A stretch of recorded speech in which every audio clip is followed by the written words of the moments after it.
გიგი უგულავასთვის აღკვეთის ღონისძიების შეფარდების თხოვნით მთავარმა პროკურატურამ საქალაქო სასამართლოს უკვე მიმართა და მას გირაოს სახით 50,000 ლარის გადახდა მოთხოვა. ამის შესახებ ჟურნალისტებს უწყებათა შორის კომისიაზე მთავარი პროკურორის მოადგილემ ირაკლი შოთაძემ განუცხადა გამოძიების ინფორმაციით თბილისის უფლება შეჩერებული მერი საქართველოს ტერიტორიის დატოვებას გეგმავდა, რის გამოც ის საგამოძიებო უწყობაში დაიბარეს.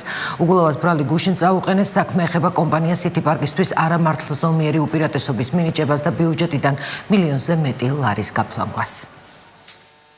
ეს უკვე სარგებლობს ბრალდებული სტატუსი და მის მიმართ მიმდინარეობს პროცესი არსებითი განხილვა.